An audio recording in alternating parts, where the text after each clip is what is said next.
Olá, estamos no segundo episódio do podcast do nosso programa Tudo ou Nada. Já convidar logo de cara, se você não se inscreveu, se inscreve aí. É um podcast que fala sobre mercado financeiro, finanças, entretenimento. No modo geral, a gente tem lista aí do convidado aí, tudo que ele tem de melhor. E eu tô aqui com meu amigo, parceiro, que é galã no metaverso. Lá no metaverso que ele é bonito, né? Só no metaverso. Aqui na vida real, cara, tá difícil a vida real, irmão. Tá difícil, Puta, viu? no metaverso, você compra apartamento, você compra Ferrari, você fica bonito. Na realidade tá difícil. Nossa senhora, tá osso, cara, tá osso. Dá pra fazer botox no metaverso? Cara, você já fica bonito, nasce bonito no metaverso, né? Tá bom. Então, meu amigo aqui, Gogoboy do metaverso, Vinícius Musical, tudo bem? Tudo bem, irmão? Vamos pra mais uma? Vamos pra mais uma. Então, antes de apresentar o convidado, a gente ia falar quem paga a conta. Quem paga a conta? Eu me Quem banco. se banca? Eu me banco. Quem me banca? Como é que chamava o menino lá que você foi no Entre Shows na semana passada, que ele pagou a conta? Que ele, inclusive, Puta começou a seguir a gente lá no Instagram. Gusta. Gusta. Puta que Eu pariu. me gusta. Eu me gusta, Vi. Eu me Quem quiser- gusta. Eu me gusta começou Augusta, a seguir a Vi. gente É. lá no @podcast Tudo Porra, ou parceiro, Nada. parceiro. Opa, Inclusive, boa. a gente está colocando os cortes dos programas lá no podcast Tudo ou Nada. Quem Uhum. quiser seguir, @Marco Prado Kim, a vida atribulada dele de balada. Sim. E eu, @Vinícius Fuzikawa. Vai lá, a gente tá colocando Cara, eu conteúdo saio legal. uma vez na vida e o cara já fica falando que sou baladeiro, velho. Vamos falar do Eu Me Banco? Vamos, Cara, vamos. mais interessante. Eu Me Banco é uma parceria que a gente tem aqui, tanto aqui no podcast Tudo ou Nada, quanto no Entre Shows. Que é o programa parceiro que eu faço parte toda quarta-feira, o Entre Shows. Cris Paiva, o tranquilo Flávio Andrade e Nil Agra. Então, o Eu Me Banco é uma escola para formar pessoas para o mercado financeiro, para quem quer trabalhar no mercado financeiro, para quem quer trabalhar num banco, para quem quer trabalhar numa corretora, para quem quer trabalhar Sim, numa instituição, uma num fundo de certificação. investimento. Então, assim, se você olhar no LinkedIn hoje em dia, você vai encontrar mais ou menos mais de 60 instituições financeiras. Então, você vai encontrar desde bancos digitais, que tem Nubank, Banco Inter, o que mais? Banco Original, corretoras de valores como Ativa, como XP, como no Invest. Então, hoje, esse mercado está muito aquecido. Sim. Então, quem quiser estudar para tirar uma certificação que vai ser necessária para trabalhar nesse mercado, É que alguns bancos exigem, eu vou dar o briefing junto com você, a Claro, gente vai fica à trocar vontade. ideia, né? Que alguns bancos, a maioria dos bancos, você tem que ter alguma certificação para você ter um controle ali financeiro, tem que ter algumas provas para se passar. para Eu me você banco- trabalhar, você precisa da Exatamente. certificação. Eu me banco dessa certificação para você. Ele vai te treinar para você fazer a prova. A certificação, eles têm mais de 100 mil alunos, uma taxa de aprovação muito boa dos alunos que fazem o curso na prova, tanto para CPA 10, quanto para CPA 20, quanto para CEA. Eu, no passado, para trabalhar... Essas siglas são certificados, tá? Certificado. Então você fala, eles são certificados. Eu, no passado, para trabalhar no banco, quando eu comecei a trabalhar, eu tive que tirar a CPA 20. Você passou na primeira ou não? Passei na primeira, graças a Deus. Cara, Passei você na- é bichão, E eu tirei a hein? CFP também, Você é passei bichão, na hein, primeira parceiro? também. Japonês, né, cara?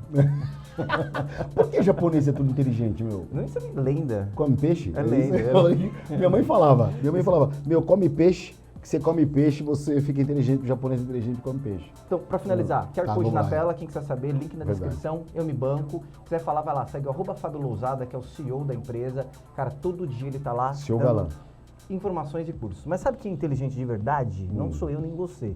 Porque a gente é uma pseudo-intelectual. Eu sou um cara inteligente. Você é inteligente, Olha é? o tamanho da memória RAM, o tamanho da cabeça. A memória RAM é grande. Quem que é inteligente é o nosso convidado de hoje. Cara, o convidado aqui é o seguinte, eu te contar antes uma passagem rápida de falar pra ele que eu encontrei. Eu falei, cara, eu lembrei que uma vez eu participei de um programa e ele tava lá, só que tava na da pandemia, ele tava no home office. Aí, cara, eu lembrei, ele fez uma cagada, nunca mais me convidaram pro programa. Padrão. E ele fazia parte do programa. Então, olha, a gente está aqui com o Paulo Cruz, que é professor, palestrante nas áreas de filosofia e educação, formado em filosofia pelo Centro Universitário de Assunção, mestre em ciência da religião da Universidade Metodista de São Paulo, professor de filosofia e sociologia do ensino público e privado no estado de São Paulo. Em 2017, foi um dos agraciados com a Ordem do Mérito Cultural, honraria concedida pelo extinto Ministério da Cultura. O nome se destaca na produção divulgada da cultura, né? Colunista do Jornal da Gazeta do Povo e criador de um curso online, que ele vai também replicar o curso agora breve, vai lançar esse curso aí, não sei se é o mesmo nome, ele vai contar pra gente. O Brasil é um país... Pergunta, né? O Brasil é um país de racista? Então, tô aqui com o Paulo Cruz. Cara, cumprimentar assim. É um prazer te receber prazer aqui. É meu, prazer, Vinícius. Muito obrigado por ter vindo. Que isso, um prazer estar aqui com vocês. Cara, obrigado aí, pelo convite. Uma coincidência feliz da lembrança que eu tive aí de ter participado de um programa com ele. Duas coincidências, né? Porque a gente estava conversando aqui nos bastidores, ele estudou na mesma escola que eu. Pois é. Infância, né? De infância. Cara, vocês eram playboyzinho, aqueles playboyzinhos, levavam lancheira.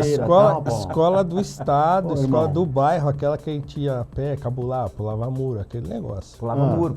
Na sua você é mais velho que ele. Talvez ele Já não na tenha época dele feito da isso. lancheira, da cantina, entendeu? Inclusive, seu Clóvis, se um dia eu puder assistir esse podcast, eu não pulava o muro por maldade, é que eu queria ir pra casa, que eu tava cansado de estudar. Meu irmão, vou te falar uma coisa. Você era o cara que devia ir, sua mãe penteava o seu cabelo até os 13 anos de idade.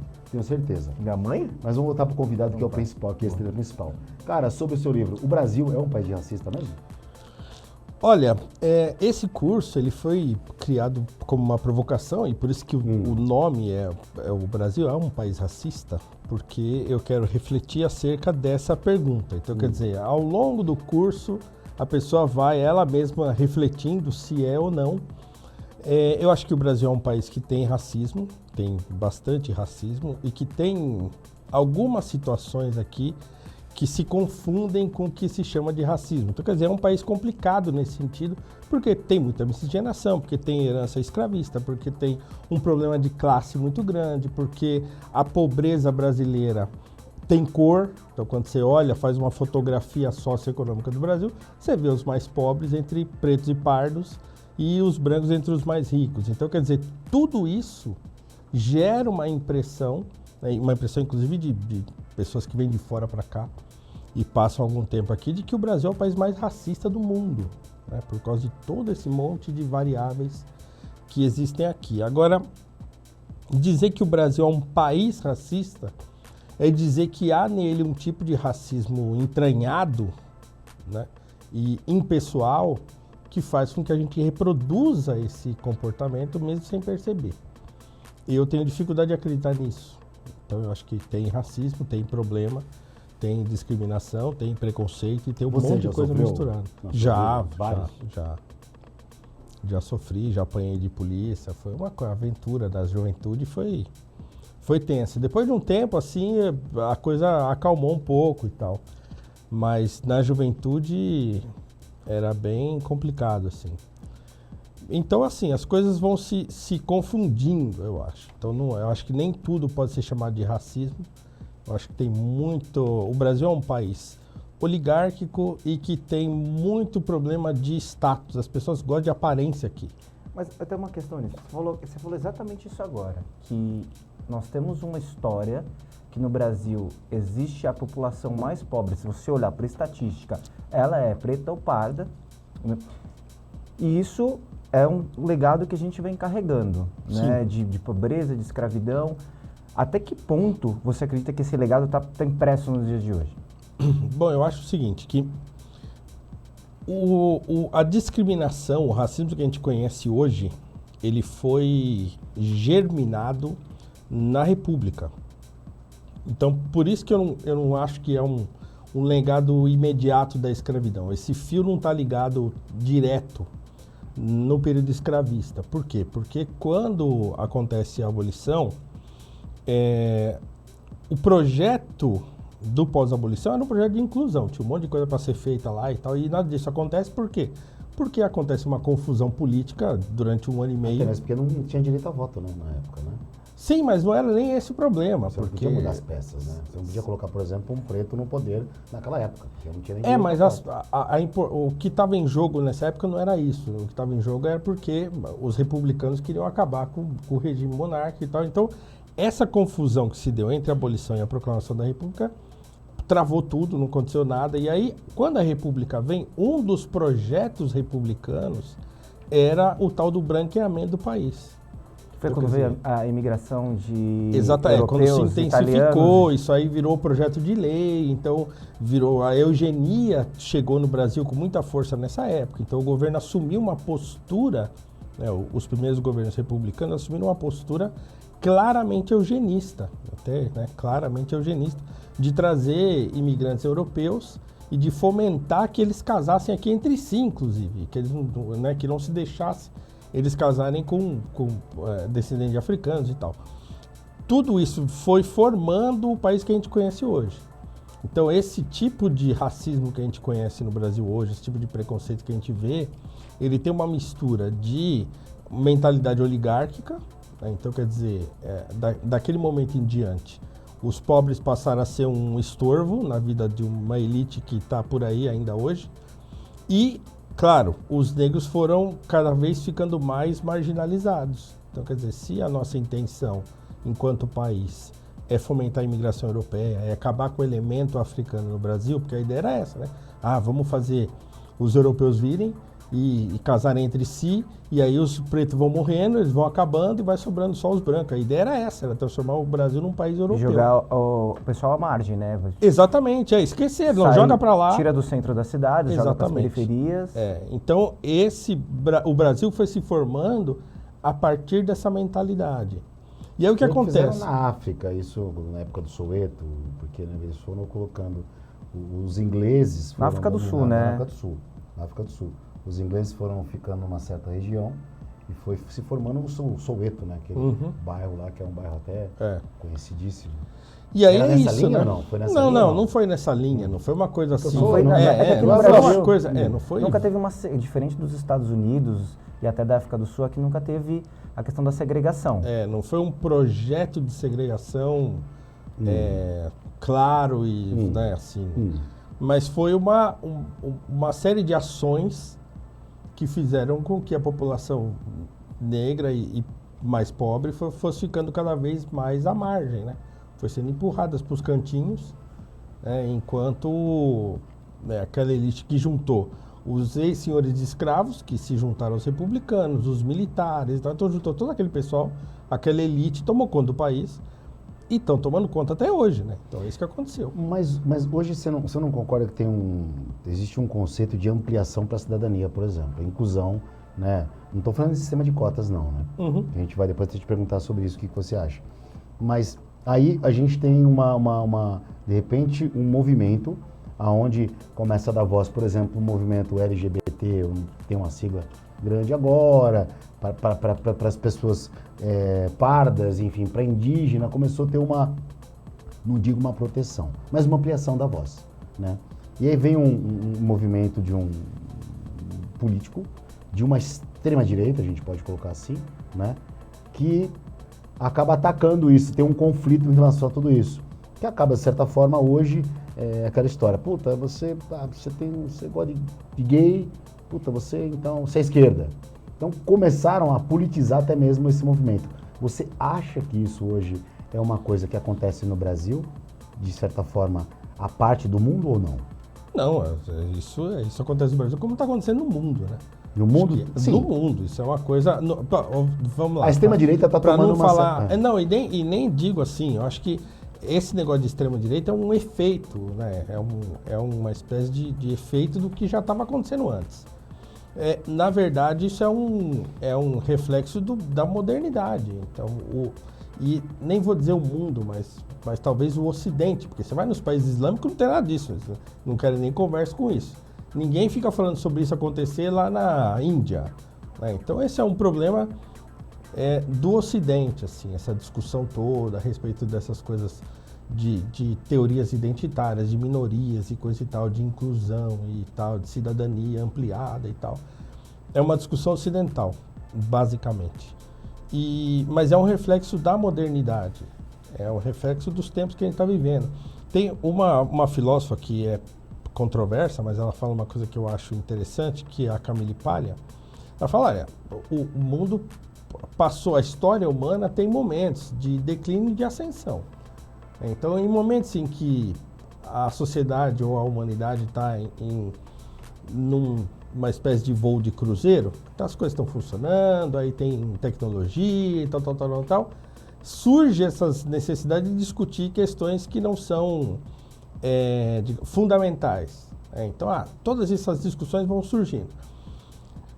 Quando a sociedade declina e começa a dar errado tudo, e começa a ter um monte de problema, então volta-se a ter aquelas discussões mais básicas e tal, a respeito de como é que a sociedade vai se construir de novo. Então, o momento em que o mundo vive hoje é um momento, tecnologia, facilidades e tal. Então, claro, estou tirando... Tirando a pandemia, né? Eu estou excetuando todos os problemas que existem, mas de modo geral, né, o mundo hoje é muito melhor do que era há 200 anos atrás. É teoria da sociedade em evolução, né? Sim, assim, não dá para negar que se você olhar para como é que o mundo era antes da Revolução Industrial, né, todo mundo era pobre, tinha uma quantidade pequena de nobres e gente, e reis e não sei o quê, e o resto era tudo pobre, né? Então a possibilidade de muita gente melhorar de condição e tal, então isso foi melhorando a humanidade. Então essas discussões, elas são próprias de um mundo, digamos assim, moderno. Isso vai ficar para sempre? Essas discussões vão ganhar a dianteira de todas as outras, vão se tornar as discussões mais importantes? Porque, veja, nós estamos num país que tem 100 milhões de pessoas que não tem água encanada, que não tem que tomar banho de caneca. 56% da população é negra ou parda, é preta ou parda. Sim. 56%. Mas aí você pega um quesito legal. No próprio conceito que a gente começou a falar, você pegou a periferia, a pobreza e jogou para a periferia. Quando você joga para a periferia, o que acontece? O ensino, o pior ensino, ele vai ficar à margem, certo? E a gente pega o próprio tema de educação financeira. Não tem educação financeira nem em escola estadual, nem em escola particular. Não tem educação financeira em nenhuma das duas aulas. A pessoa da escola particular acaba lidando melhor com dinheiro porque ela tem um background melhor e ela vai ter dinheiro porque ela teve uma... Agora, a galera que vem da escola pública, ela não vai ter dinheiro. E assim, você pensa até no conceito de meritocracia. Todo mundo fala de meritocracia. É difícil falar de meritocracia. Mérito, o cara tem um mérito por quê? Às vezes ele teve uma escola melhor ou não. O que você acha que seria uma solução para isso? Além de assim, educação, mas você vê alguma solução para melhorar a situação financeira da base da cadeia ou só a educação mesmo? Educação, para mim, é o problema principal. Mas só com educação não resolve. Porque você pode ter uma população educada e por exemplo, um Estado que não permite que a sociedade evolua. Então, eu acho que o Brasil é esse país. É o país que tem um Estado que é um Leviatã e que não permite que as pessoas mais pobres saiam da pobreza. Então não adianta o sujeito ser educado se ele gasta 60% do salário dele para comprar a cesta básica. Uma família que tem 5 crianças hoje, imagina o quanto que essa pessoa está gastando. Eu fui no mercado agora, só eu, minha esposa e um filho.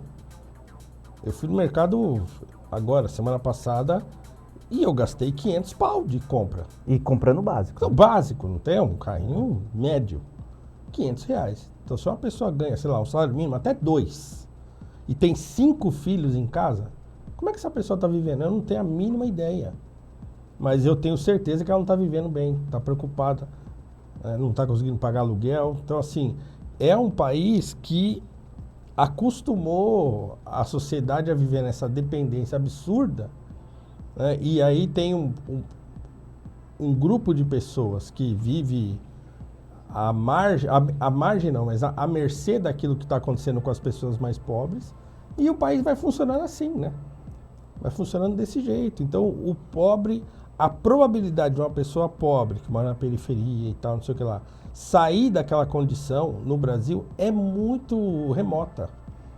Então não adianta a pessoa ser educada e tal se o próprio país não possibilita que ela consiga se movimentar bem, né? Esse assunto aí é um assunto bem assim, é um assunto sério, né? Porque você não dá nem como você brincar, porque assim, você, muita gente aí, não é nem questão de brincar, de zombar, né?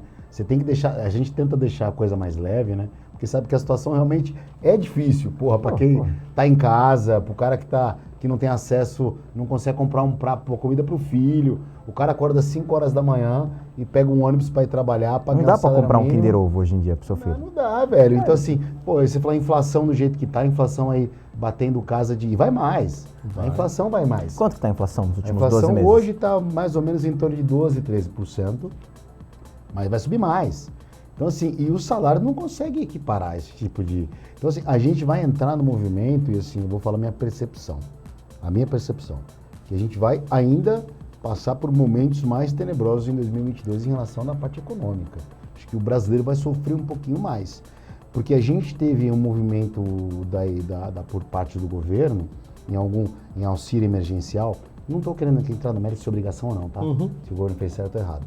Mas ele injetou dinheiro no auxílio emergencial, que foi o país que mais pagou, que deu dinheiro à população comparada per capita. A gente teve um movimento daquele saque, esse dinheiro esquecido. Você tinha dinheiro esquecido ou não? Cara, eu olhei, tinha dinheiro lá, eu não fui ver quanto que é, mas tem deve ter. Será que teve um cara que teve mais de 1,6 milhão, você já viu isso? Não, mentira, impossível. Teve um cara que teve 1,6 milhões esquecido. Pô, não era eu. Também não era eu. Paulão, e aí outra coisa que o governo fez foi em relação a antecipar o FGTS, né? Teve até R$1.000, um saque. Então eu tô contando isso por quê? Porque injetaram dinheiro na economia. Cara, a coisa não tá andando, velho. Mas como é que você tá... Só fazer uma pergunta, só para complementar isso. Como você tá vendo ali, né? Dentro você mora no Jaçanã ali, né? Seus amigos, o seu ciclo. Como é que os empresários, você conhece os trabalhadores, como é que essa galera tá enfrentando isso? E como é que eles estão enxergando? Tá mais difícil 2022 pra galera? Tá muito difícil. Tá muito difícil. Sim. Graças a Deus eu tenho, assim, recurso e... Eu não estou num momento tão ruim, assim, já estive em momentos piores. Mas tem muita gente sofrendo, né? Tem muita gente sofrendo real, assim. Na economia real? Real. O cara que mora na periferia tá sofrendo muito. Porque o dinheiro não vale mais nada. E não vale mesmo. Você vai no mercado... Outro dia eu fui, assim, e eu moro perto de um mercado, então toda hora eu tô lá dentro, né? E cada vez que você vai para comprar, sei lá, um vinagre, você sai com 3, 4 coisas. Então, o mercado é assim. É galo. Galo era antes. Galo era 2 anos atrás. A onça. Eu passei lá 5 itens e aí a moça falou, aí eu vi por R$105. Aí eu olhei e falei, mas é isso mesmo? Eu saí correndo. Mas é isso mesmo? Ela falou, é. Aí eu olhei, tinha lá uma garrafa de suco, um pedaço de queijo, não sei o que, assim, 5 coisas. Deu R$105. Falei, meu Deus do céu. Você tem quantos filhos? Eu tenho um filho só. Um filho. Tenho um filho só. Então, tá muito difícil, assim, para quem é pobre, para quem ganha 1, 2 salários mínimos, tem muita gente que tá sofrendo demais, assim, não tá conseguindo comprar o básico, né? Custa R$10 uma lata de óleo, 1 litro de óleo, né? Uns R$30 um saco de arroz. Mas a gente fala um pouco de políticas públicas, se a gente pensar nesse lado. Assim, se a gente tem, que você falou, esses são planos de políticas públicas. Você liberar o FGTS, ou você ter o auxílio emergencial, isso são medidas de políticas públicas para melhorar. Assim como o Bolsa Família também é um plano de políticas públicas para subsidiar e melhorar a renda. O que você acha sobre esses planos? É populista para eleitoral isso? Isso é um tema bem na sua opinião, polêmico no Brasil, porque muita gente julga, isso daí é compra de voto, isso daí é populismo. Você acha que não, é necessário, a população precisa disso. Então, é que a gente vê essas coisas acontecerem nesse contexto de pandemia, então já não dá para fazer a mesma avaliação que a gente faria numa situação normal, né? Então, por exemplo, eu acho sempre que programas de estado de bem-estar social eles são, digamos assim, eles causam mais problema do que solucionam o problema. Então, na minha visão, a sociedade precisa ser dinâmica e ela tem que ter espaço para esse dinamismo. Tanto a pessoa mais pobre quanto a pessoa mais rica. Para mim, o Estado, ele é e eu não estou dizendo aqui que o Estado não pode existir. Eu só estou dizendo que ele... Você lê a nossa Constituição, tá lá. Todo brasileiro tem, não lembro agora o artigo, tem direito à saúde, educação, transporte e moradia e tal. Tem lá, acho que 12 itens, pouco de dignidade, 14 itens, né? 14 itens lá que tá na Constituição e que o Estado tem que te garantir. Agora, o fato daquele troço estar escrito lá não significa que dá para fazer isso. Que o Estado tem condições de fazer isso, de prover tanta coisa para uma população tão grande. Então fica esse jogo esquisito. O Estado não resolve, porque ele não consegue resolver. É uma burocracia que não consegue se organizar para resolver os problemas básicos que a sociedade tem, mas ele também não deixa a própria sociedade se organizar para resolver. Então imagina, a gente paga 27,5% de imposto de renda. Dependendo do produto, paga até mais, né? Paga até mais. Sim. Então, a população mais pobre paga muito imposto no consumo. E nada disso volta, porque o Estado não consegue resolver. Quanto que chegou o impostômetro aí agora, recentemente? Que tá lá no centro lá? Ah, não tem mais número para colocar lá, né? Aquele Entendeu? painel não sei tem mais quantos número. trilhões, não sei o que lá. Cê é então, louco. entende? às vezes, E aí? E aí, a gente paga. Esses dias, semana passada foi os caras da prefeitura arrumarem lá, chamaram, o vizinho chamou pra arrumar um pedaço da rua que tava esburacado lá e tal. O que que eles fizeram? O buraco tava aqui assim. Só que aqui tinha um buraco e aqui o asfalto já tava assim. O que que eles fizeram? Eles colocaram o asfalto aqui e deixaram aquele troço aqui. Então assim, é assim, o cara vai embora. Tinha 30 caras na rua lá pra fazer essa tralha. Fizeram uma zoeira do caramba, pó e barulho, não sei o quê, pra fazer um troço mal feito. Gastar uma grana lá que daqui a pouco vai estar tudo escangaçado de novo. Então é assim. Mas sabe o que eu vejo, professor? Eu vejo, assim, olhando... Não Então, professor, que respeito. professor. Garoto, aí, ó. Sabe o que eu vejo, professor? Eu vejo muito a classe média revoltada. Pô, tem classe média hoje em dia, velho? Não, a classe média é revoltada porque ela é bitributada. Ela fala assim, eu pago escola, eu pago imposto, eu pago seguro, eu pago PPVAT, eu pago saúde e eu pago plano de saúde. Então, a classe média ela fica muito revoltada e ainda tem a questão da segurança pública, que é a PEG. Então, assim, isso aumenta o discurso do ódio da classe média e você vê a classe pobre falando, porque eu não tenho condição. O filho estuda na escola estadual ou na escola da prefeitura, ele usa o serviço público, mas ele é muito ruim, ele sempre reclama disso. E o rico é o rico, cara. O rico tá lá. O rico ele tá ganhando dinheiro na sociedade bem, na sociedade ruim, ele tá seguindo muito. Isso você não acha que está aquecendo esse discurso bipolar, dessa falta de serviço que a gente tem? Sim, eu acho que sim. Eu acho que esse extrato aí que a gente chama de classe média, ele está incomodado com isso, sobretudo com isso. É o fato porque o seguro de carro é um absurdo, o plano de saúde é um absurdo, então isso vai ficando muito caro para a pessoa que quer dar a escola é cara. Então, 3 coisas, né? Plano de saúde, seguro de carro e escola e um seguro de casa, se pegar essas 4 coisas aqui, quanto que dá isso? Sabe que no plano de saúde existem 60 milhões de brasileiros, 60 milhões de brasileiros que têm plano de saúde. 60 milhões? Eu pensava que era menos. 60 milhões. Um levantamento aí de um órgão que eu vi esses dias. Então, o custo realmente é muito alto, né? Porque são geralmente as pessoas que estão empregadas. Porque quem não está empregado, dificilmente tem plano de saúde. E Pagar dependendo do por fora hospital público é complicado. Mas só pegando um gancho do que a gente está falando do auxílio emergencial, não fazendo um comparativo, né?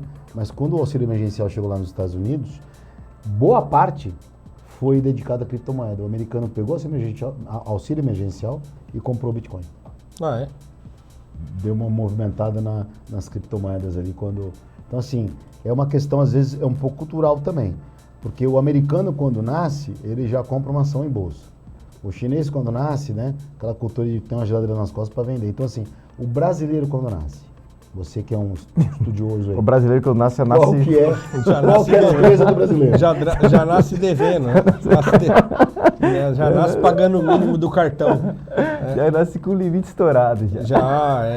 É cultural. Isso aí não tem jeito. Assim, eu, por exemplo, eu não tenho cartão de crédito.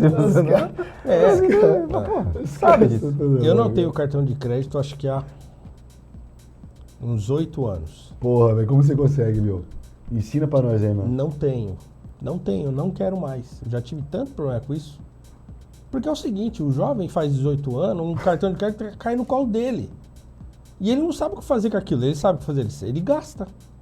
É isso que acontece. E os bancos, eles não estão nem aí, certo? Então, quer dizer, joga o cartão na mão do cara e deixa ele se lascar. Ele sabe que o cara vai se lascar daqui 2 meses, o cara já está estourado.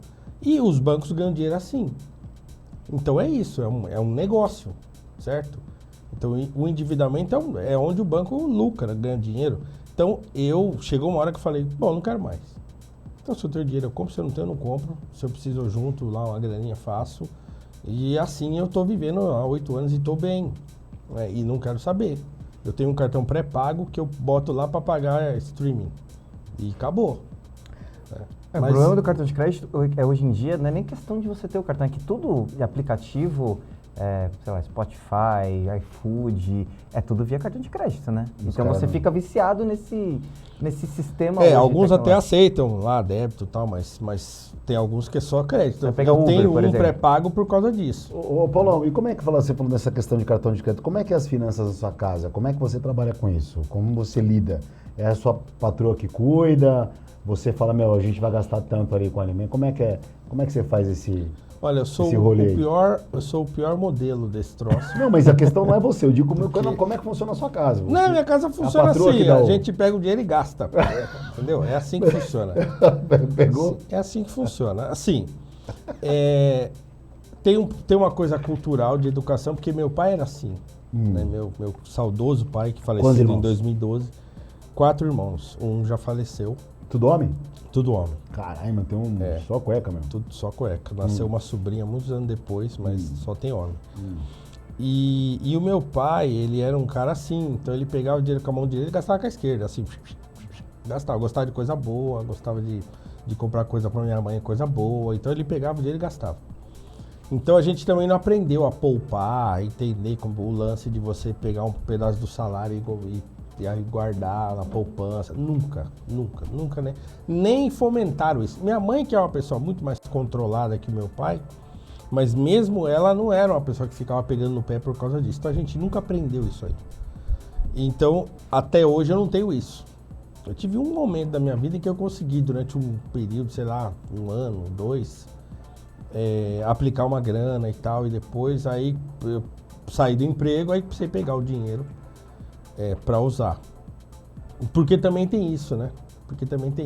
É um país instável.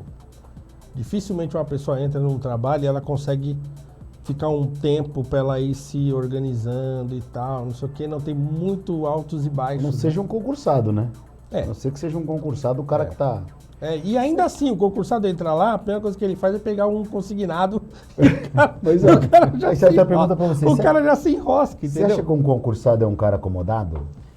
Ou não? Sério? Você quer que eu responda isso Não, mesmo? tô dizendo você, velho. Meu pai, Não, depende do meu ponto pai, de vista. meu Um pai. concursado é aquele cara que fala, é o seguinte, ó, eu não é que acomodado, eu tô Não, eu tranquilo sou aqui concursado, pô. Então. Aí, ó, Eu sou pergunta pros concursado dois, do vai. Estado. Não, eu não sou concursado, nunca fui. Meu pai foi concursado a vida Até inteira. suou. Até começou Meu pai, a desculpa aí, pai. Até começou a suar pra responder. Vai, Pai, não. eu te amo, É. pai. Não, mas que assim, meu pai foi concursado a vida inteira da Petrobras. Cara, era um trabalho diferente.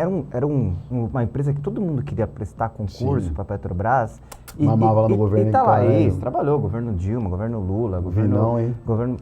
Só que assim, é um trabalho que, assim, diferente. Pra gente que trabalha em corretora e cresceu trabalhando em corretora, cara, é pegada. A gente acorda todo dia querendo fazer alguma coisa, querendo lançar um negócio, querendo fazer...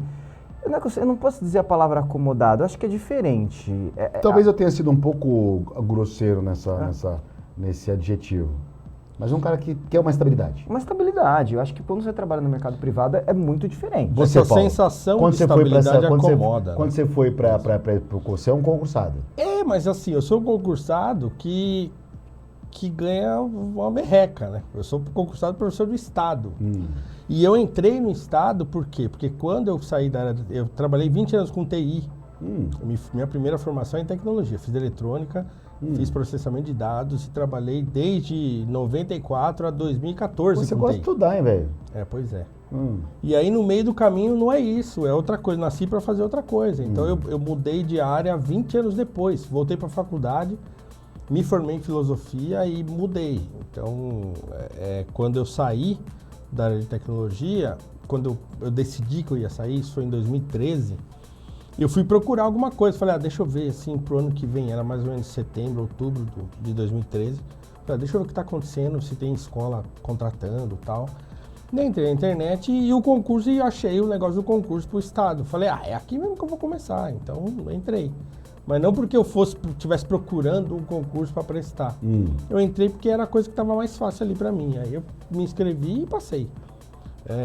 Mas é aquele negócio, assim, eu não tenho nenhum apego, tanto é que agora eu estou licenciado. Né? Eu peguei 2 anos de licença não remunerada, porque eu estou fazendo 300 coisas e, assim, das 300 coisas que eu faço, o que me paga menos é o Estado. E aí você está fazendo um curso online, né? Você fez um curso. Eu tenho... O que o cara aprende no seu curso? Não, eu não que ele tenho um ensina? curso só, na verdade. Na verdade, eu tenho 3 cursos. Né? Tem Quais são? o Brasil é um país racista. O que a pessoa é aprende o primeiro. nisso? Ele vai aprender uma coisa mais histórica. Então, o que eu faço? Tem um curso de 7 aulas. Então, a primeira aula é aquela iniciação, por que é importante fazer esse curso, tal, não sei o que lá. Introdução ao tema. Segunda aula, eu chamei de brevíssima história do movimento negro. Aí eu pego desde as primeiras manifestações abolicionistas, lá no século XIX, no comecinho do século XIX, e eu venho fazendo, né, pegando uma abordagem cronológica de momentos importantes da história, quando a população negra se organizou e tal, e aí eu pego a abolição, e aí eu pego os primeiros movimentos negros que se organizaram aqui no Brasil e tal, e venho até século XX. E aí você deixa pro cara que comprou o curso a pergunta, se o Brasil é racista ou não. É ele que vai decidir. Porque eu vou mostrando as coisas, Tá. né? Vou mostrando as E coisas. aí a decisão é dele. Aí tem uma aula que Onde eu falo que você sobre... compra esse curso? Qual plataforma? Na Hotmart. Na Hotmart mesmo. Tá na Tá lá Hotmart. Paulo Cruz, lá, Tá o cara vai lá. É que esse curso, ele tá... Porque eu tenho um site também. Esse curso, como era o mais antigo, eu não tenho trabalhado com ele. Então ele ficou lá, ele tá até aberto lá e tal, mas eu não tenho trabalhado com Aí ele. você falou que tem um segundo. Aí eu tenho mais 2 cursos que estão agora com inscrições fechadas, mas eu devo abrir para um deles agora no final de maio. Quais são? O outro chama Questões Raciais Contemporâneas, porque aí eu vou tratar de questões que são atuais. Então eu pego, por exemplo, racismo estrutural, lugar de fala, racismo reverso, todos esses temas que são discutidos agora na atualidade. Então eu faço uma análise conceitual do que é, de onde vem, qual é de onde nascem essas ideias e faço uma análise crítica delas, do modo de eu enxergá-las à luz de autores que eu uso e tá lá na bibliografia uma série de autores e tal. Então esse curso é sobre isso, tá? E eu devo abrir vaga para ele agora só no segundo semestre. E eu tenho um outro que está mais ligado à minha área propriamente dita, de filosofia, porque eu sempre recebo essa pergunta, agora com menos frequência, mas já recebi demais essa pergunta assim, você é professor de filosofia? Sou. Mas você é religioso? Eu sou cristão. Mas como é que é isso aí? Filosofia não é coisa de ateu? Existe essa impressão de que filosofia é uma atividade para ateus. E que não tem nada a ver filosofia e religião ou fé. Aí eu falei, então vou criar um curso sobre isso. Então esse curso chama Filosofia e Fé, que é, na verdade, um curso de introdução à filosofia, em que eu vou desde lá pego desde mito, e aí vem o mito, pré-socráticos, Platão, Aristóteles e tal, e eu vou pontuando nesses principais pensadores e ideias, onde que a coisa conversa com a religião, com a fé e tal. Aí eu venho, quando chega na modernidade, eu vou dizer quando é que a coisa degringola, quando é que começam a se engalfinhar a fé e filosofia, e quando elas vão se reencontrar de novo no século XX, tá? Então é um panorama histórico aí de 14 aulas sobre as relações entre filosofia e fé. Essa do filósofo ateu, eu tô muita conexão do Leonardo Boff, né? Porque ele é um filósofo conhecido, religioso e ateu, não é isso? Ele não é ateu, né? Ele é ateu, graças a Deus? Ele é bispo, né? Ele é um padre da Igreja Católica. Mas ainda ele não fala numa religião de uma forma fervorosa. Sim, ele mas ele tá vivo. Não, ele tá vivo. Tá velhinho já, né? Tá vivo, tá velhinho. Mas ele não é ateu, não. Ele tem uma visão lá, né, do cristã dele, que é controversa, muita gente critica e tal, mas ele não é, definitivamente ele não é ateu. Mas só pra pegar, antes de passar até pro Vini perguntar, porque o Vini também, tem as coisas. Vai embora, mano. Essa questão hoje você deixou então o concurso, você abriu mão do valor que o você concursado tinha, tem lá o direito de uma licença não remunerada. Licença não remunerada. Depois que ele completa 5 anos. Para fazer os cursos. Então hoje você vive dos cursos que você não só, internet, porque eu sou colunista da Gazeta do Povo, contratado, escrevo toda semana. Tá. Então toda quarta-feira tem artigo meu lá, desde 2018. Então resumindo, financeiramente compensou para você fazer esse movimento e deixar de ser um professor em escola pública? Eu amo dar aula em escola pública. De tudo que eu faço, o que eu mais gosto de fazer é a sala de aula. E a escola pública é uma coisa vocacional, assim, porque quando eu comecei a dar aula, eu fui fazer mestrado. Então eu fiz mestrado e eu posso dar aula em faculdade. Mas eu nunca quis. Eu cheguei a procurar um tempo, mas porque eu estava precisando de dinheiro e eu só tinha o Estado. E aí eu precisava de outra coisa, então eu cheguei até a procurar. Mas agora eu já não tenho vontade, não tenho nenhuma vontade de dar aula em faculdade. Eu gosto de molecada, eu gosto do adolescente. O meu lance é esse, é a molecada. Só que, é o que eu falei, a escola pública é o que paga menos. Então, quer dizer, na hora de botar na balança, eu vou fazer o quê? Eu dou aula numa escola particular também, onde meu filho está lá estudando, está no último ano agora do ensino médio, ele tem bolsa de estudo.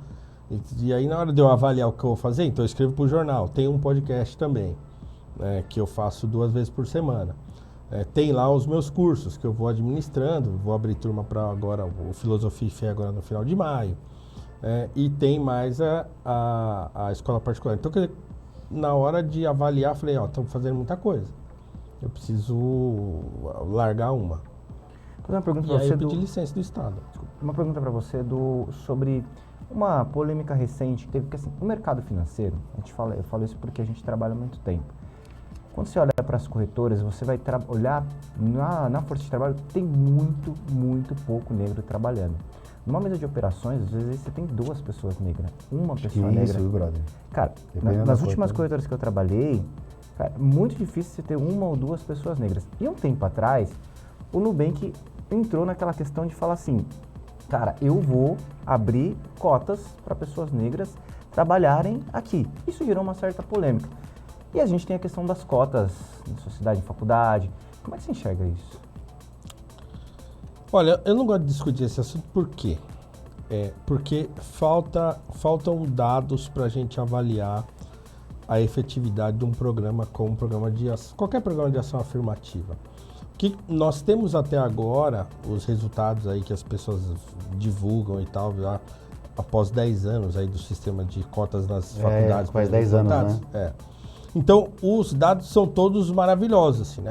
É uma maravilha, funcionou e tal, não sei o que lá. E a gente não encontra nada, absolutamente nada, mostrando se teve problema, ou quais são os problemas disso. Então, assim, é difícil discutir esse assunto sem dado concreto, sem estatística concreta do que foi efetivo e do que é ruim. Como é que eu vejo isso? Como professor de ensino básico, eu vejo de lá. Então, eu olhando para o ensino básico, eu vejo uma catástrofe absoluta. Então, não é que tem problema, é assim, é uma catástrofe de dimensões abissais. Porque eu vejo o aluno chegando no 3ª série do ensino médio, na porta de sair para a universidade, e o sujeito não sabe fazer uma redação. Eles não sabem fazer divisão com fração. Então, a situação é essa. Então, você pega uma sala que tem, sei lá, 40 alunos, você consegue pegar 3 que sabem o que está fazendo ali. Que está ali porque quer, porque sabe que tem que estudar, porque sabe o que vai fazer na faculdade. Então, é isso. De 40, você tira 3. E desses que sobram, desses 37, tem 20 que não quer estar lá.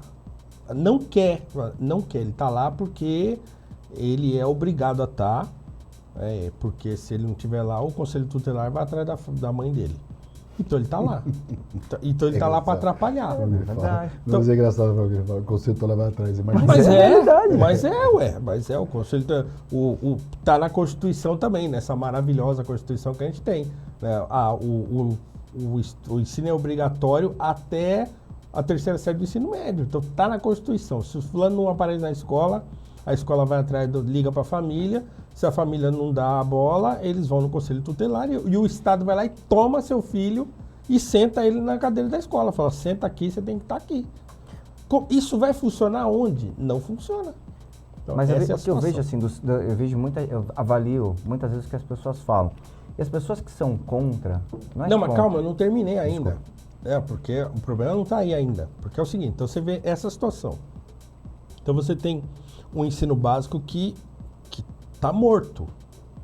Pelo menos no ensino público. Está morto, acabou. Não funciona nada lá. É organizado para não funcionar. Agora vai ter escola de tempo integral e tal. Então, quer dizer, vai ficar mais tempo lá perdendo tempo. Não funciona, não adianta, não funciona.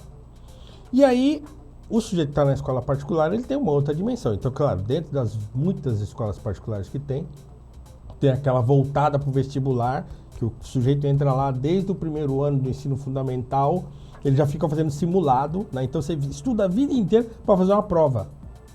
Né? Você estuda a vida toda para fazer um vestibular. Minha filha. É isso, né?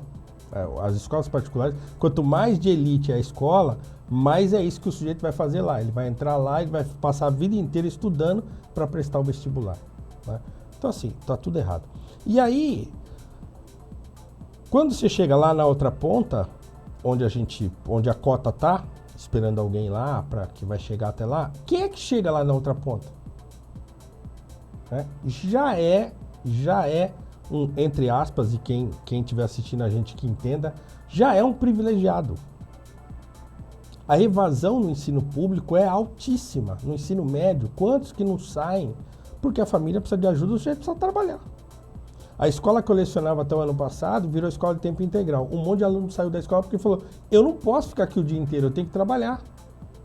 Aí virou tempo integral e o aluno que se dane, sai, vai procurar outra escola, se achar bem. Se não achar, te vira aí. Escola pública? Escola pública.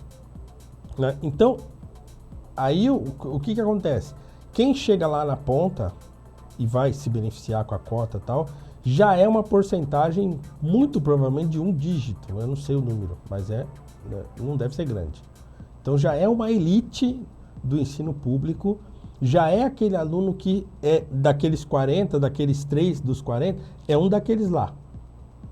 É aquele que está lá, que estuda sozinho e que muito provavelmente, se a gente tivesse um sistema de ingresso um pouquinho melhor ajustado, ele nem precisaria da cota.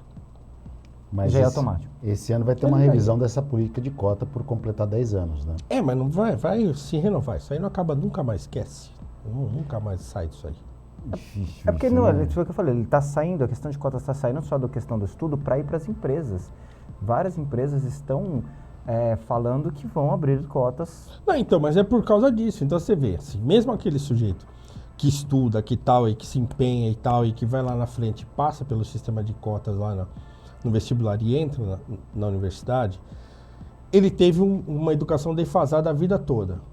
Quando ele sair do outro lado lá formado, o sujeito que estudou no colégio de 10 pau a mensalidade vai estar esperando ele lá do outro lado, com intercâmbio, com inglês fluente, com tal. Então os dois vão sair junto do outro lado.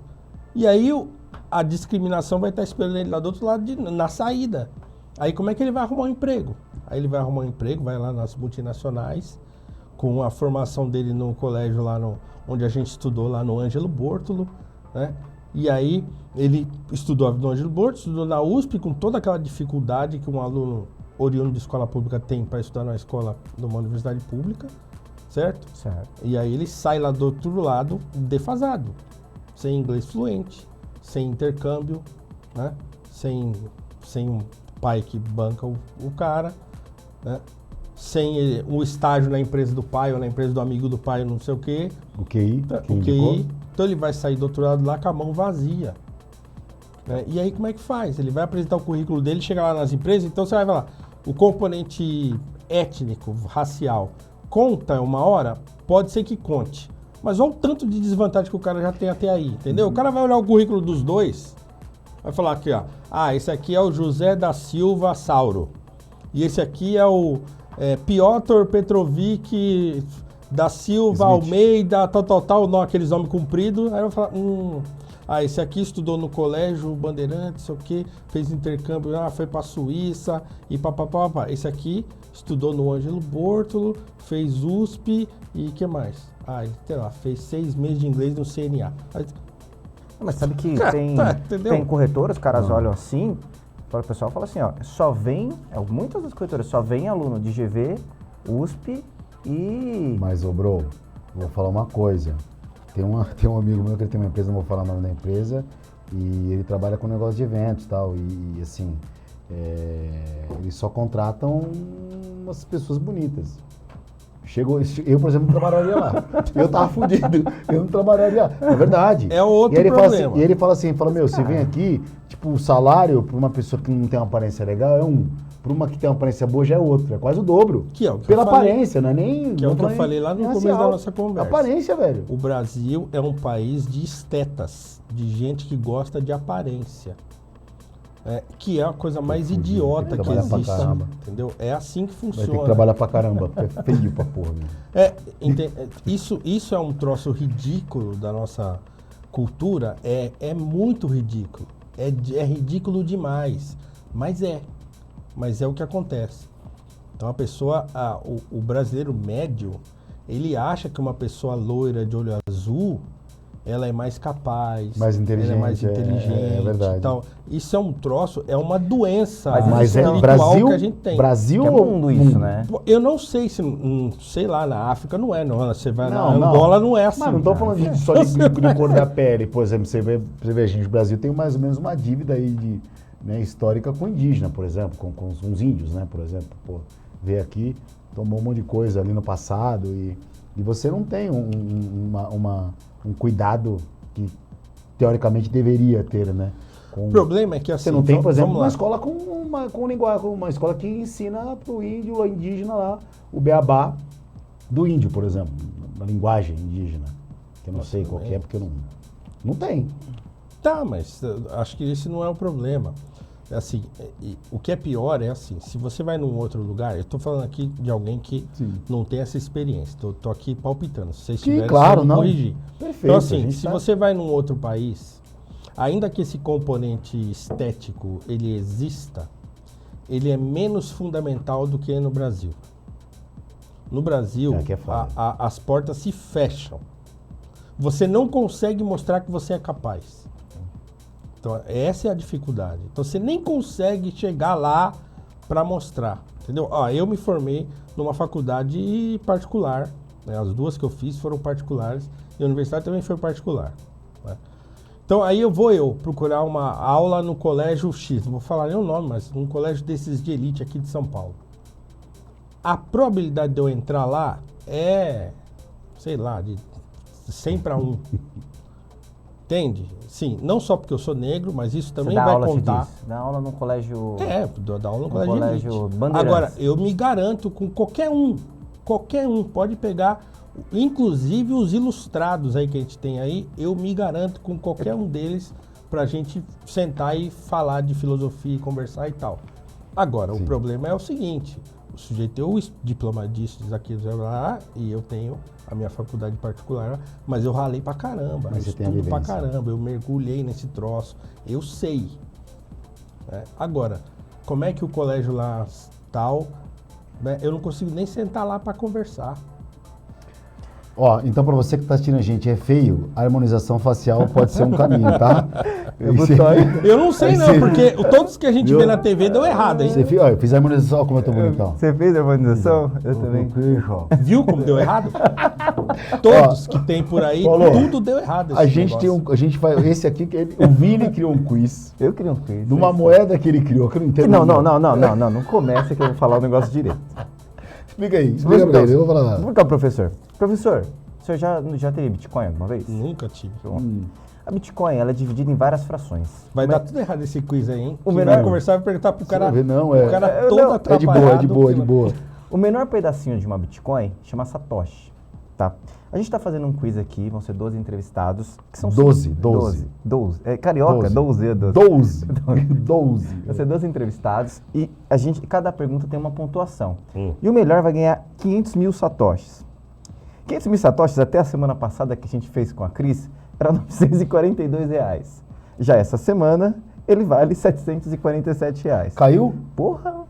Despencou o Satoshi? Despencou. Então a gente fez um quiz com a Que é Bitcoin, Cris é um pedacinho Paiva. de Bitcoin. Ela tem 1.000 pontos. Na época, a quantidade de Satoshi, a oscilação no mercado, tava 942 mangos. Ela tava embolsando, entendeu? Ela já vai gastar no rolê, que ela tá no aplicativo. Ela tá no Tinder, tá voando, né, bombando, Cris? Tá voando baixo ela.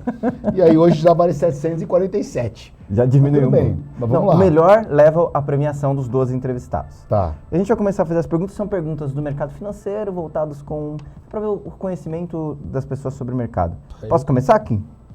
Por favor, pergunta ao professor Paulo aí. Professor, pode? Pode. Pode, deve, cara. De todo jeito, né? De todo jeito, você eu já tô de todo naquele jeito, pique, caralho. eu já tô naquele pique do loser, porque eu não sei nada disso Você aí. já jogou a toalha, Paulão. Mas eu Caralho, não pô. sei. Eu tô falando pra vocês, eu nunca apliquei dinheiro. Quer dizer, apliquei uma vez só. Mas era ainda aqueles coisas. Não, mas antigas. você vê que é tranquilo Sem aqui, ó. nada. Tranquilo. O Kim ele me mandou uma pergunta hoje. Aí eu olhei e falei, mas cadê a resposta certa? Que não tá aqui, ele não mandou a resposta certa na pergunta. Tinha. Não tinha. Mas tudo bem, vai lá. Então Você é capaz de eu depois ganhar. explicar. Vamos lá. Assim, freestyle assim é capaz de eu ganhar. O que significa a sigla B3? Tudo B3. Você vai dar as opções? Opção número 1, Brasil, Bolsa e Balcão. Sigla B, BMF, Bovespa e CETIP. C, Big Brother Brasil. E D, Bom, Bonito e Barato. Pô, é o B, né? Ai, Coca, meu irmão. Não, mano, você tá errado. Destruiu. Lógico que não. Não é? A B, BMF, por ver se você tipe. B3 significa Não. Brasil, Bolsa e Balcão. Você tá louco, irmão. Aí, que quiz é esse, gente? Minha gente, os dois... Em conferência, chama o VAR. Buguei o quiz, Chama o VAR. chama o VAR Chama do o VAR. quiz que eu Coloca aí no Google. buguei o O que, quiz. que significa? Ele me mandou a pergunta sem a resposta certa, cara. Cara, mas É uma peraí. Essa é tão Não, peraí, ridícula esse nome desse negócio. Peraí, mas peraí, não, tudo As bem. pessoas ganham dinheiro com Não. com essa sigla porcaria aí. Olha só. Tem muito dinheiro. Calma aí. Jesus amado, Deixa eu que justificar. coisa Tá bom. horrorosa, eu prefiro Justificar, ser pobre. Paulo. Eu Que não. cafona isso Você aí. ganhou isso aí porque é o seguinte. Tá bom. A BMF era a Bolsa de Mercados Futuros. A Bovespa era a Bolsa de Ações. E a CETIP era o Mercado Balcão. As três se uniram e formou a B3. Como é que vai entrar Brasil, Bolsa, Balcão? É o nome que os caras deram. Vai pra mãe não, tá Mas tá, errado, valeu o senhor. ponto, valeu o ponto. Não, Valeu o vai ponto. tomar no cu, não. Mas 100 essa pontos, porra. pro, 100 pontos pro professor. Vou dar pra ele, professor. O professor já ganhou. E Pô, eu comprei a eu ia minha dele. pensar que essa- Você vê. Pô. Ó, a segunda aqui, ó. Qual a sigla IPO? Indicador de preços dos ônibus. Índice de preços ordinários. Oferta pública inicial. Abreviação da média de importância, é isso? Não, de impotência. De impotência. Importância. Como é que é? Ó, IPO? IPO é quando uma empresa vai lançar suas ações na bolsa. Então, o que significa? Indicador de preços de ônibus, índice de preços ordinários, oferta pública inicial, abreviação de média de impotência. Sei lá, B. Não. Índice de preços ordinários, oferta pública inicial. Viu? É bem assim. Peraí, mas IPO isso é uma sigla em inglês? Inglês. Ah, não, então não. Ah. Então é o último aí. Oferta pública inicial? Cara, você Não, tá... porque Meu, opening- meu Deus, você destruiu, irmão. Destruiu. Você tá ajudando o professor. Não é. Não, se é inglês, Eu não. gostei Se é dele. inglês, tudo Eu bem. Aí gostei muda, dele. né? Eu gostei do professor. Você é corintiano, gente boa. É. Mas essa vai ser fácil, Corintiano, valendo corintiano 3, também, né? 300 pontos. Initial 300 pontos. price A gente se opening, conhece. inglês. IPO? IPO. Ah, 300 então, pontos, três. professor. 300 pontos é essa daqui. Qual o valor do salário mínimo? R$ 1.647,25. Não sei, nem dá pra ir no mercado. R$ 1.212 e é muito menos que as estalecas do Big Brother. Essa, acabou? Acabou. 1.200 e pouco aí. 1212. Caralho, ó. Quem falou que você não tá ligado nas finanças, ó? Aí tem uma pergunta aqui que o Vini fez aqui, olha. Que vale 400 satoshis. Não vale 400 satoshis, vale 400 400 pontos, 400 pontos. Não pontos. quero é. mais brincar, não dá mais. Qual desses investimentos tem a cobertura do fundo garantidor de crédito? O que acontece? Quando você deposita até 250 pau, que é o seu caso, que você tem várias instituições, o fundo garantidor de crédito, que é o FGC, ele garante ressarcir até 250 mil reais por CPF. Então, se o cara depositar 500 mil, por exemplo, ele tem direito a 250 pratas. Ele não vai pegar os 500, não, porque o fundo garantidor de crédito garante. Agora, se tem uma quebradeira geral, não sei como vai garantir, mas tudo bem. Então, Mas não são para todos os investimentos. Então, para quais esses investimentos esse fundo garante? Ações, Bitcoin, como diz o Renan Calheiros, Bitcoin, debentures ou CDB?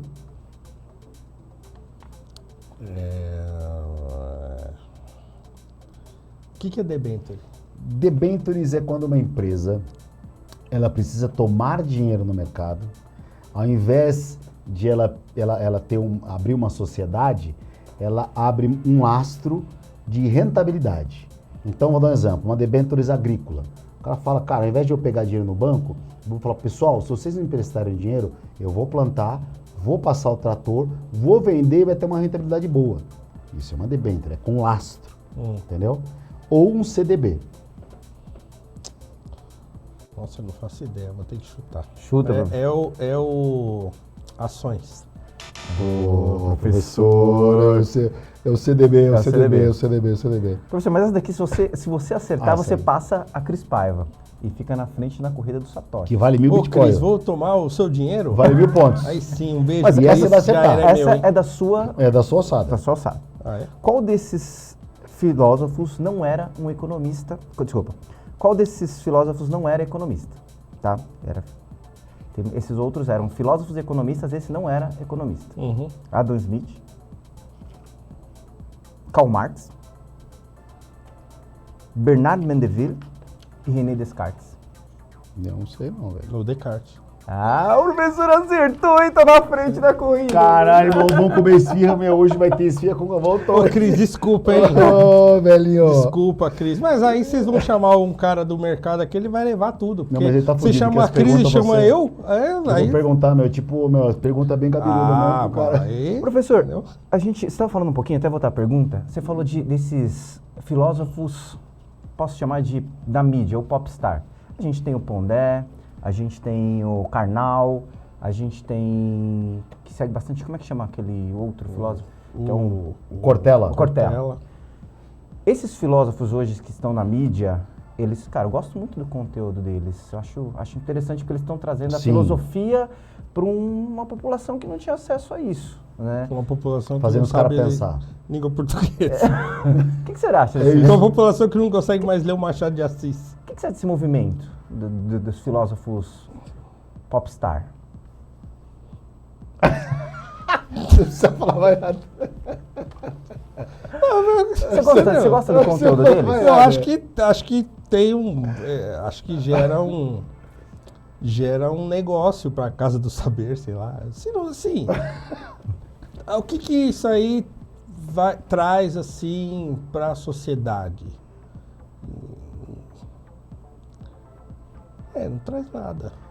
Então tá bom, é isso aí. Assim, não é porque eles não fazem coisa boa. Não é isso que eu tô querendo dizer. Porque eles não são bons, porque o que eles produzem e tal.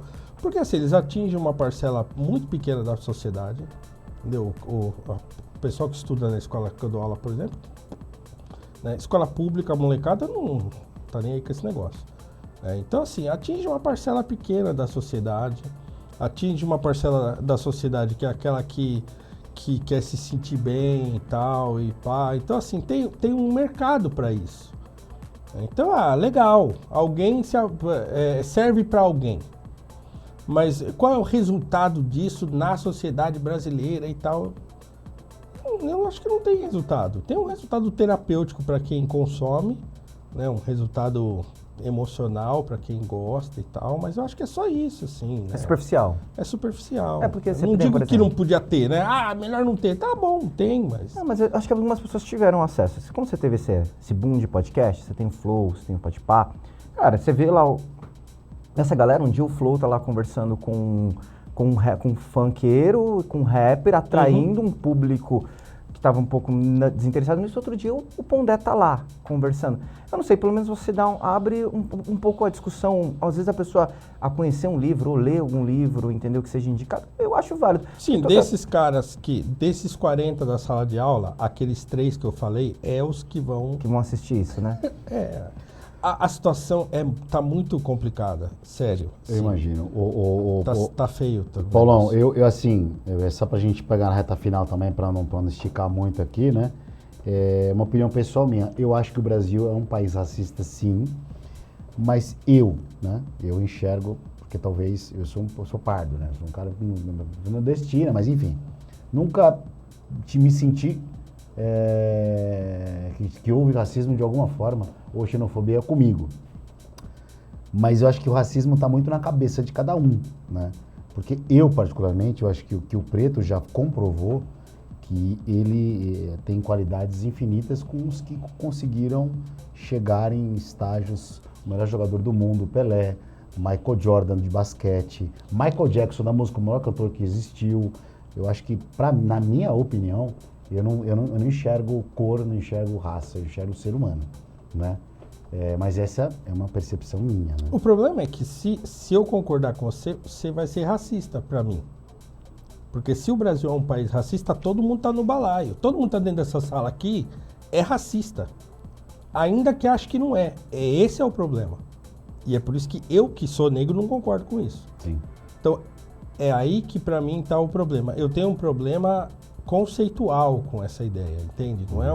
Não é que eu não acho porque não tem discriminação, porque as pessoas não sofrem racismo. Não é isso. Eu acabei de falar aqui, já sofri racismo, já sofri discriminação. Eu sei que a coisa existe, entendeu? Eu sei que o Brasil é um país que tem racistas, eu sei que o Brasil é um país que tem muita discriminação, eu sei que o Brasil é um país complicado para quem não é branco, de olho azul e cabelo liso e que nasceu já com um monte de privilégio. Então, eu sei que é assim, mas o que eu não concordo é que ele seja um país que existe uma espécie de racismo, fora esse que é o racismo de pessoa para pessoa, que ele é um racismo que hoje se costumam chamar de estrutural, por exemplo. Então, eu não consigo conceber a ideia de que existe um racismo no Brasil que ele se processa naturalmente, porque é isso que a tese diz. Então, a hipótese do racismo estrutural é essa. Então, o modo normal como a gente se relaciona, ele é um modo racializado e é o racismo que dita as nossas relações. Isso está no livro do professor Silvio Almeida. Então, se eu concordar com isso, eu vou estar concordando com a ideia de que todo mundo que está aqui nessa sala é racista. E isso que fez a chefe de cozinha, a Paola Carrossela, falar no Twitter dela, eu sou racista. E ela receber milhares de congratulações lá. Ai, nossa, como você é consciente. Oh, finalmente. Então, assim, para mim isso é uma esquizofrenia, entendeu? Então, tem problema, tem racismo, tem um monte de coisa. Mas para mim, primeiro, o racismo é uma coisa consciente. O sujeito que é racista, ele sabe que é. E ele se orgulha disso. E todo mundo aqui deve conhecer alguém assim, né? Mas tem uma coisa aqui no Brasil que é aquela discriminação de classe. Então, vou dar um exemplo simples. Desculpa me estender, mas agora você jogou. Não, imagina, você claro. levantou a bola, eu tenho que mas cortar. É pra isso mesmo. Imagina só, assim, dentro de um lugar tem um homem negro de terno bonito, terno risca ajustadinho, tal, aqueles terno bonitinho, tal, mandado fazer e tal, não sei o que lá. Mas tem um rapaz branco, né, de, sei lá, camisa do Barcelona, um Juliette aqui na testa assim, uma bermuda da Ciclone, um chinelo Kenner no dedo. Qual desses dois vai ser a probabilidade dentro de um shopping, qual é a probabilidade do negro e do branco receber discriminação? Então, o componente étnico nessa hora vai contar menos, porque outros componentes vão se sobressair, a roupa que o sujeito tá e tal vai sobressair. Então, tem uma escala de estereótipo no Brasil que funciona assim, entendeu? A cor é uma coisa que é um agravante muitas vezes num processo de discriminação por estereótipo. Então, isso se confunde com o racismo. Muitas vezes a gente não discrimina ou não tem preconceito porque a gente é racista. Mas porque, por exemplo, toda vez que eu ligo nesses programas, como diz meu amigo Ale Santos, do Café da Tarde com Violência, né, que eu ligo lá no Cidade Alerta da Vida, quem é o cara que eu vejo preso lá? É o pardinho de camisa do Barcelona, de bermuda da Ciclone e de chinelo Kenner. E aí eu vejo esse moleque na rua, mesmo que ele não seja nada além de um jovem que mora na periferia, existe uma probabilidade de eu desconfiar dele. Porque eu tô vendo ele na televisão toda hora, a TV vive alimentando esse troço. Do mesmo jeito que na nossa geração, a gente foi educado assistindo novela em que o preto era escravo ou era empregado. Que novela que a gente viu que tinha uma família negra rica? Não tem. Eu não lembro. Pois é. Então a gente foi educado assim. A nossa imaginação moral é essa já. Então a gente acostumou a ver isso. Então tem uma cultura que subalterniza o negro no Brasil. Toda vez que você vê um negro, você acha que ele é empregado de alguém. Se você tá lá naquele restaurante chique que você gosta de ir e entra um negro lá, você já fica tentando colocar ele num time de futebol, né? Ou achando que ele é um ator de não sei aonde, mas você nunca vai achar que ele é diretor de uma empresa tal, multinacional. Você não vai pensar isso. Por quê? Porque na cabeça de todo mundo tem uma cultura que subalterniza o negro, mas está dentro da cabeça, não está na estrutura. O problema para mim é achar que existe uma estrutura que reproduz o racismo sozinha e que faz de todo mundo racista nesse sentido, entendeu? Entendi. Então, esse é o Eu problema. vi até um comentário que ele falou, um rapper americano, que aí perguntaram pra ele por que ele usava as correntes, né? Ele falou, cara, isso daí é uma forma de a gente se diferenciar. Quando a gente entra numa loja de grife, se você é um preto sem nada, você não atende. Mas se você é um preto com um monte de ouro, as pessoas te atendem.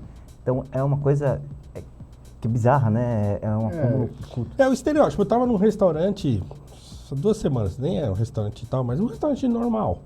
E tinha um sujeito lá, um rapaz branco, certo? Bermuda, chinelo e camiseta regata. Dentro do restaurante. Que eu me arrumei pra ir, certo? Botei um polo, botei um tênis bonitinho, tal, uma calça jeans. Tava gatão. Tava bonitinho, certo? E o sujeito tava de bermuda, chinelo e camiseta regata. Aí eu falei, falei pra minha esposa, falei, se fosse o inverso, hein? Eu chegando aqui, de regata, chinelo de dedo aqui e bermuda. Ia ficar todo mundo olhando pra minha cara, achando que eu ia entrar lá pra pedir alguma coisa dentro do restaurante. Isso significa que as pessoas são racistas? Desculpa aí, mas é que você disse que eu falei, você falou de jeito engraçado aqui. Mas então, assim, significa que as pessoas que vão estranhar um rapaz negro de short, chinelo de dedo e camiseta dentro de um restaurante que, sei lá, que você não vai deixar menos que 200 conto lá pra comer. As pessoas vão imaginar que eu vou ter dinheiro? Não, elas não vão imaginar. Elas vão imaginar que eu vou entrar lá para pedir alguma coisa. E o cara branco, não, porque... não é possível que esse rapaz branco, assim, com esse cabelo jogadinho e tal, ele não vem aqui pedir, né? Aí o cara espera o carro, vem uma BMW lá, ele entra dentro e vai embora.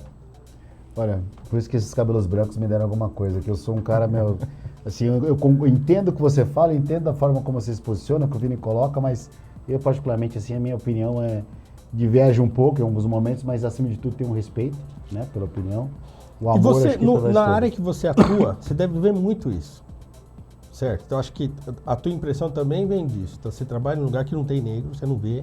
Vocês falaram aí, mercado financeiro. Mas eu cresci eu cresci em periferia. Meus amigos de infância são uma maioria negros. Eu amo, o meu melhor amigo é negro.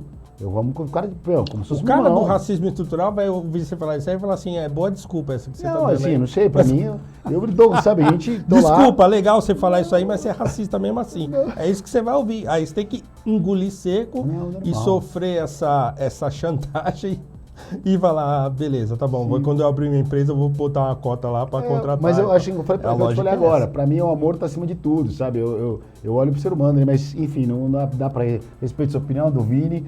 Acho que a gente vai chegar no final aqui. Eu só queria o seguinte, saber de você. Esse curso aí que você tá aguardando aí embaixo do braço, pra quando que é? É dia 23 de maio, não sei quando o programa vai ao ar, mas... 23 de maio? 23 de maio agora. É quarta-feira agora, né? Quarta-feira agora. Então, dia 23 de maio eu vou dar uma aula no meu canal no YouTube, prof.paulocruz. Eu tenho um canal no YouTube, eu vou dar um aulão de filosofia. Então o cara vai lá, digita gratuitamente. prof.paulocruz. Se digitar Prof. Paulo Cruz lá no YouTube, vai chegar no meu canal. E eu vou dar um aulão lá às 19 horas, gratuito. Instagram vai estar compartilhado ou não? Eu estou divulgando lá no meu Instagram. Meu Instagram é Paulo Cruz PHI.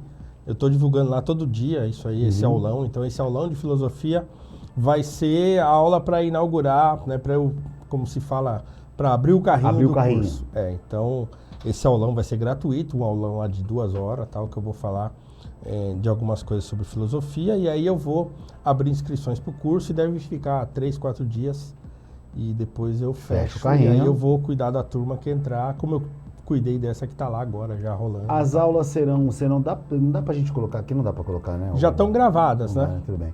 Já estão gravadas as aulas, são 14 aulas, todas gravadas já, e tem mais 5 lives que eu fiz no meu Instagram. Na época que eu lancei o curso a primeira vez, eu fiz 5 lives com 5 pessoas que estão dentro dessa discussão. E essas 5 lives estão lá dentro do curso também, como um acréscimo lá. Então, quer dizer, são 19 aulas, certo? Isso. Bom, então aí, Paulo Cruz, canal no YouTube. Ou se entrar no meu Instagram, vai estar lá o link. Se inscreve tá lá. Dia 23, essa aula aí, o Abre Carrinho de Vendas. Vini, quer O deixar site, detalhe, o site, para quem quiser ir direto no site, cursospaulocruz.com.br. Inclusive lá tem 2 aulas gratuitas lá do curso Questões Raciais Contemporâneas e uma aula do curso Filosofia e Fé. Tem 2 aulas gratuitas lá, quem quiser. Alguma recomendação final, ô galã do Metaverso? Seguir a gente no Instagram, @podcast. Vai lá pro cara lá. E agradecer ao professor. Professor, obrigado Ô, por ter professor, vindo. Que isso, pô. sensacional. Muito Eu que obrigado pela agradeço. entrevista. Obrigado por Foi ter show. vindo. Obrigado.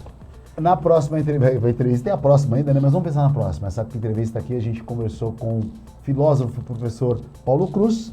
De novo, lembrando a aula dele dia 23, prof.paulocruz, YouTube, canal aí, vai ser a aula no dia 23, como a gente falou. 19 horas. Meu irmão, show! Obrigado. Tamo junto. Obrigado, gente. Gente, muito obrigado. Tchau, tchau. Até o próximo episódio.